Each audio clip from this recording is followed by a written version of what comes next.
should have something for us by now.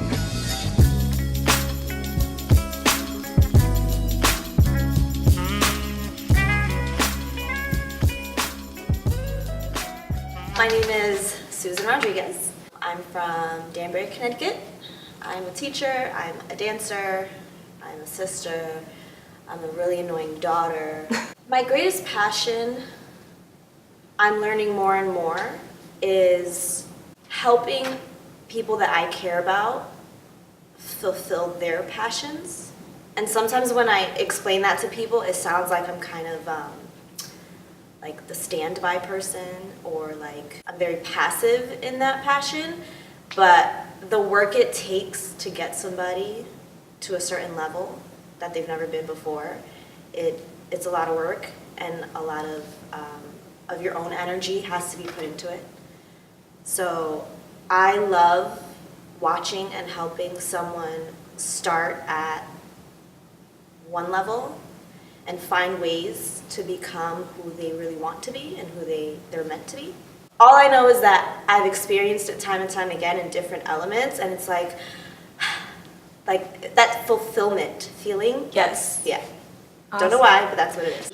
I think I like doing it through any medium. It just so happens that because I love dance and I want to do it in any way possible and at all times, all the people that I have helped in the past were through dance. That's what I've experienced so far.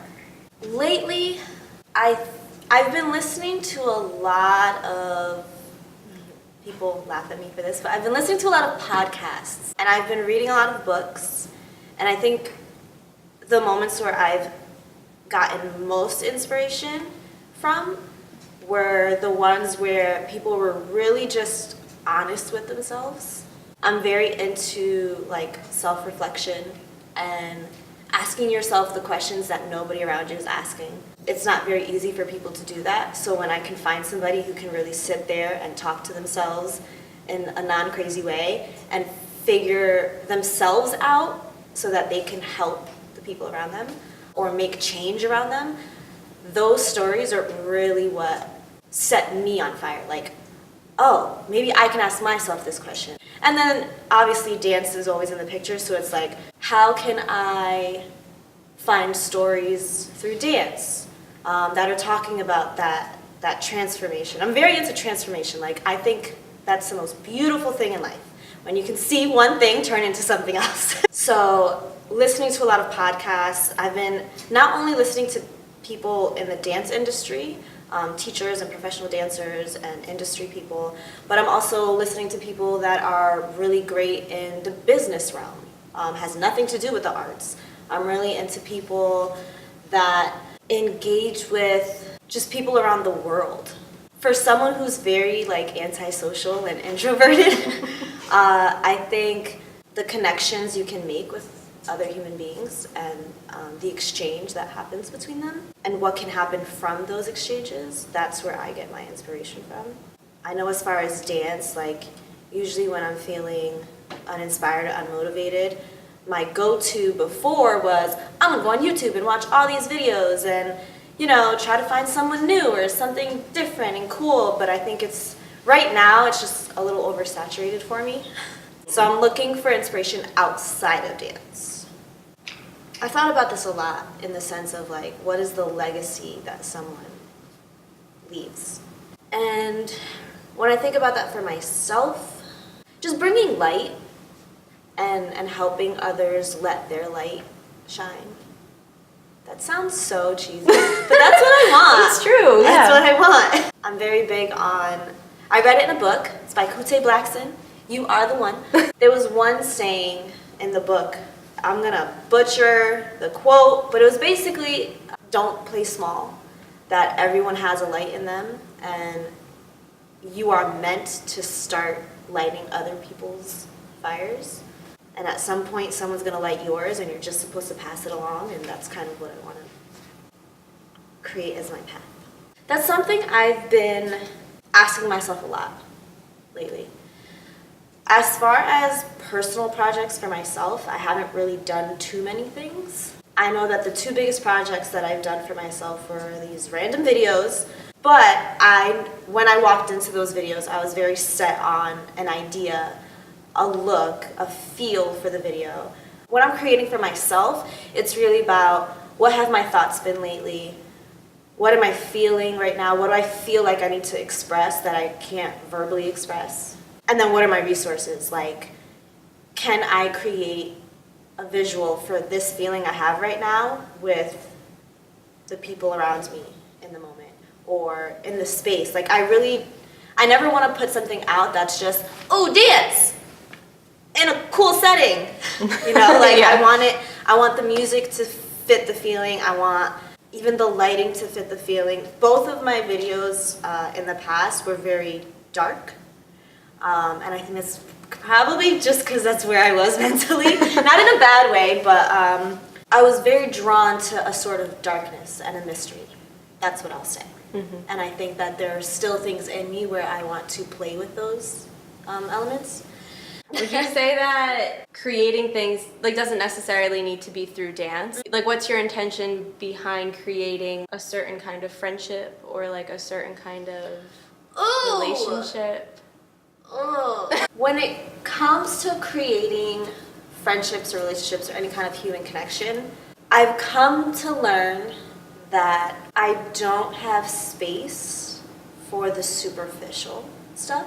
I know that the kinds of connections I want to create need to come from a real place. I want to be able to trust someone with what I say and what I feel and my aspirations, and it doesn't even have to be in a deep way. It's just I want to know that if I was to express myself, it's going to be reciprocated in a genuine way. I know that the connections I want to create, although the first one I just said was deep, I also want it to be lighthearted and fun, and I think that also adds to the trust and the comfortability, if that's a word. Feeling comfortable around people. I've learned a lot the past few years about the energy that someone can bring into a room, and I know that I very much feed off of energy. I've learned that if there is an energy that does not feel good to me, I know how to distance myself from it so it doesn't affect me. Obviously, we live in a very big world where you can't control all the time the people that you interact with, but you can control yourself. And I know that when a person walks in the room and interacts with me, it's, ooh, this energy is something I want to connect with, or, yeah, I'm good. That, you can do you over there. Don't get emotional. Bad habits. I think it's definitely something that I'm working on right now. My bad habit that I've been focusing on is the knowing better but not doing better, in the sense of I know I should be waking up at a certain hour. I know I should be doing X, Y, and Z, but I'm not doing it. I'm very comfortable in just not doing it. And I think now that you put the question like that, my initial reaction to that question was that saying where it's like, well, you're gonna keep learning the same lesson until you fully understand what the lesson is. And then right after that thought, maybe it's not so much the external stuff, it's more the internal stuff. Like, you are gonna keep going through this, whatever struggle it is with these bad habits, until you know yourself better and then make a decision. Before, when I had these same bad habits, I had no idea they were bad habits. I was just going through life with what I knew. I think now it's like, oh crap, those are bad habits. Why am I so attached to these bad habits? And then it's digging even further under that why. Okay, well, where did it start? Where did it come from? Why did the reasons that I found in why I'm so attached to these bad habits, where do those root in? Is it because it's how I was raised by my parents, or something bad happened to me, so I'm attached to this comfort, or is it I just never learned different? Once you figure that out, that's when you can make a decision on, do I continue on that path, or can I alter one thing at a time so that I start veering towards where I really want to go? And that's the conversation I'm having with myself right now. I'm in that second stage where it's like, why am I so comfortable with certain things? Where is it coming from? And I'm learning a whole lot. Where is it coming from? And now I'm starting to edge into the phase of I need to start making decisions on, can I break that habit? Am I okay with sticking to that habit and getting the same result? Who do I need to reach out to help me with that? Whichever decision I make. And just holding myself accountable. That's the hardest part. I can talk and think and read and mentally manifest all I want, but if I'm not holding myself accountable, I'm going to be stuck with my same bad habits. It's painful. And it's exhausting sometimes. Yeah. One thing, you just did something with your hands, and I'm like, yeah, you literally have to dig in. It's one thing to pick a flower, or a weed, let's say. It's going to come back unless you really get dirty and dig it out. And getting dirty and digging it out is scary and messy. You don't know what's going to come out. You don't know if you're going to get bitten by something, but it needs to be done. I think there's probably 101 different ways to approach it. From what I've experienced, depending on what it is, I'm just going to throw things out there. One thing is acknowledging what the comfort zone is and then doing the complete opposite. It's kind of like just jumping off the cliff. That's probably the hardest thing to do. But it's the first thing that comes to my mind. With that, I think another thing that has helped me is acknowledging what the comfort zone is. Finding someone that has been there as well and has gone over that cliff and listening to their story or asking them questions. Because granted, every person that you look up to, because they don't have the same fears as you, they did.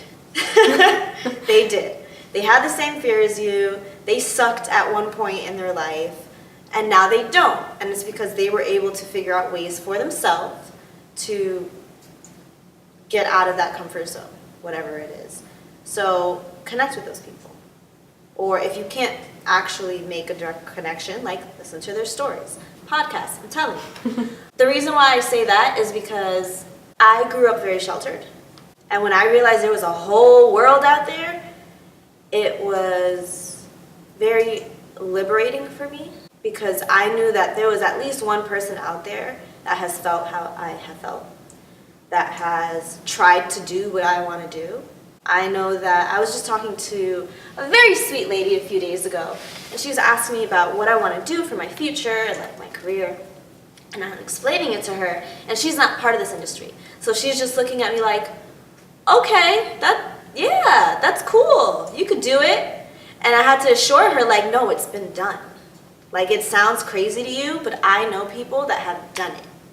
And I'm following their paths, at least my version of their path. So I'm not scared. I am. But, but the fact that I know that I'm not crazy and I'm not alone in my dreams and aspirations, I get a little motivation to step out of that comfort zone because I know that other people have done it, or there are other people that are trying to do it as well. Again, for someone who's very antisocial and introverted, I don't really spend a lot of time with people, but the people I do spend time with, they're all people that are going in the direction I want to go in hopes that they're going to pull me, unknowingly, they're going to pull me to where I want to be. Can I curse on this? Yeah. Yeah? Find yourself a fuck it bucket. This imaginary bucket, and when you get presented with an opportunity, whether big or small, if it automatically makes you choke up, that's when you say, fuck it bucket, and you do it. And I think the past year and a half, I've really become friends with that fuck it bucket. And I've seen the joy that it has brought me. And even when it doesn't bring joy, it's like, well, I tried it. It's fine. I'm alive. I'm okay. I still know what I want. I still know what my vision is. This didn't work. Moving on. Love. I think love is, whether it's yourself or another person, or an animal or a thing. I think love is being able to look at something or someone, see the big picture or the full picture of it, accept all of it, and have the desire to protect it, nurture it, and depending on what it is, enhance it. I think when it comes to yourself, we sometimes forget we need to protect ourselves. We very often forget that we need to nurture ourselves. I think if you can find ways to enhance yourself in any way, it allows you to share the love that you have for yourself. I think we were raised to believe vulnerability is a weakness. We were raised to not show sadness or fear. So when you're raised like that, it's, I don't want to show fear. I don't want to show sadness. I don't want the enemy, or anyone for that matter, to know that I'm not as strong, or whatever's perceived as not as strong. So when you're vulnerable, it's that you're showing your blind spots or your weaknesses and things you're not necessarily comfortable with. I mean, through my experience, vulnerability or showing my vulnerability, I want to say like 75% of the time has worked out for me. It's brought the right people into my life. It's helped me learn about myself. And it's kind of a contrast thing. If I know that I'm feeling vulnerable in one area, that must mean I'm strong in other areas. And I can't really know the difference if I'm not looking at the vulnerabilities. I think as a kid, you don't really care. You'll show it, and then once you're told not to show it, it's done. Like the door's closed. And it's very hard to open after. My pinky. I think my capacity to let someone in, and I think it's the love thing.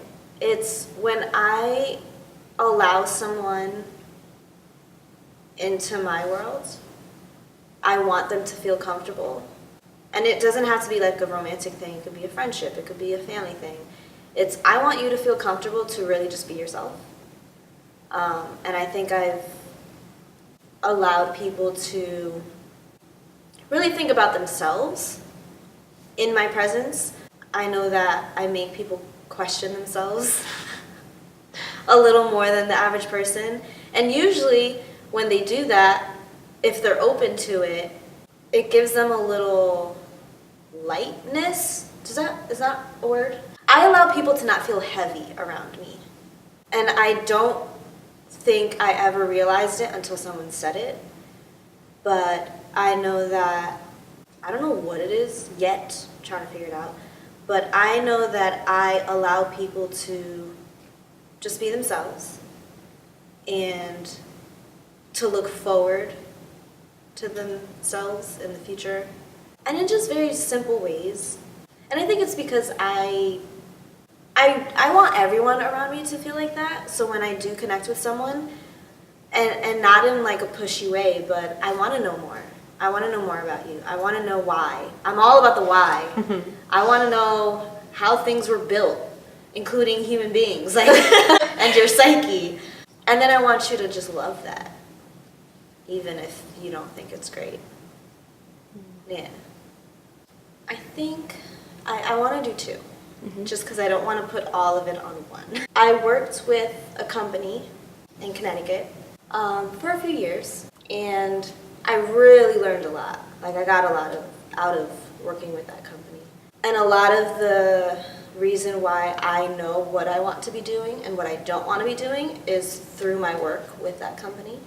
It really pushed me to see how hard I could work, but it also definitely opened my eyes to things that I was lacking in, and what my weaknesses were and my blind spots. Unfortunately, I am no longer with that company, and I'm growing and moving and doing other things, which everyone should do. But I think the end of my journey with that company was definitely a defining point for me. I learned a lot of lessons as far as how the industry might work, how the connections you think you make unfortunately are not always what you think they are. The coolest lesson I learned from that experience was I really can do whatever the fuck I want to do. And although I feel like it really set me back mentally, I think it definitely opened up my eyes to doing it my way and kind of thickening my skin. And that's where I really learned about my energies and knowing that I can be cordial with people, I can be friendly with people, but I know what my boundaries are. That was the moment that I really realized you create your world. And even when you don't feel like you have much, that just means you have a lot of space to do whatever the heck you want and how you want to do it. And it was very much a point in my life where I felt free to reinvent myself and really dig deep in thinking, what is it that I want? How do I want to do it? Who do I want to do it with?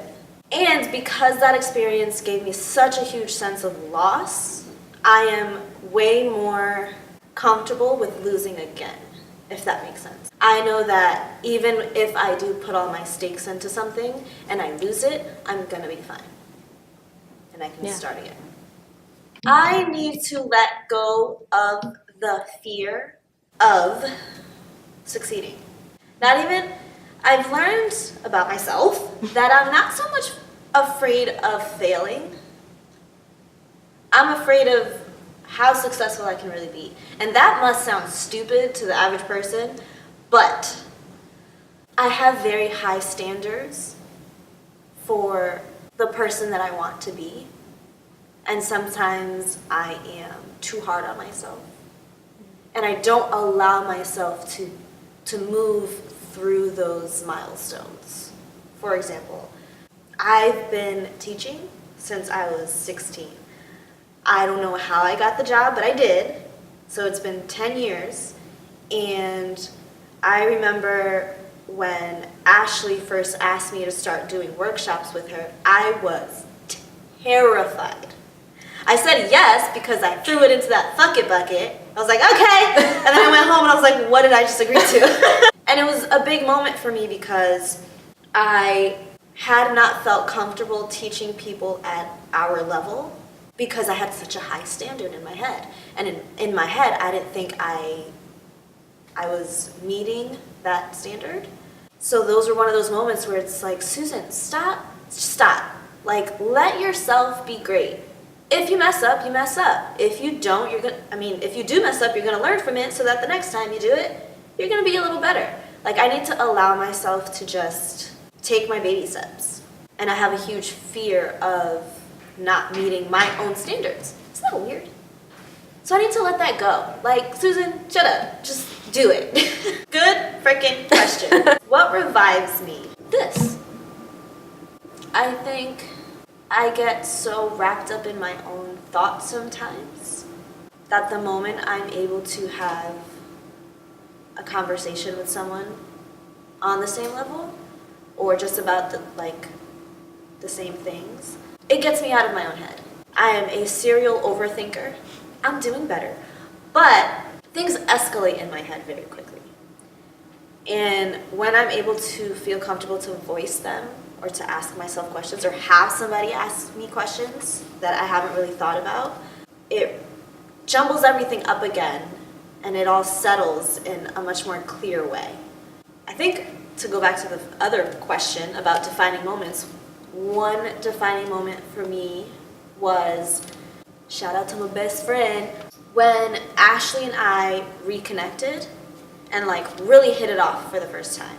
And it was because, if anyone knows Ashley Anderson, she asks a lot of questions. So she sat down with me one day and she just asked me all these questions, and it was the first time in years that I felt like I could say what I wanted to say. Like, I've always felt like I had something to say, but I didn't know who to say it to. And when I had those conversations with her, it helped me feel motivated to just move on and to try new things and to trust people.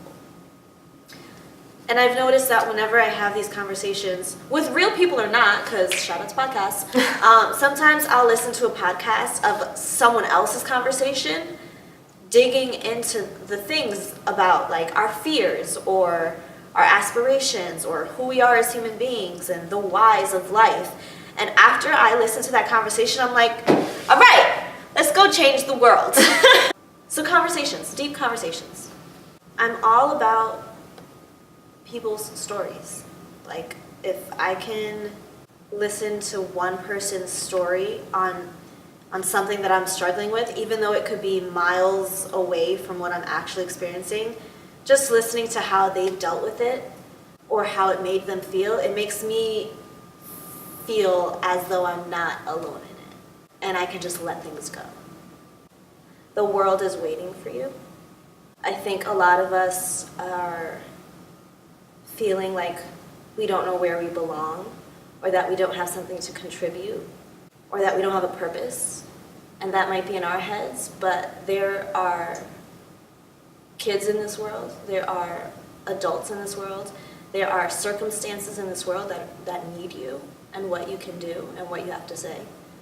But the world is not going to make those things happen for you. You have to go out and do it for yourself. You have to create those connections and those movements with the faith that the world is waiting for you. They want you, they need you, they're just waiting. So go do it. Yeah.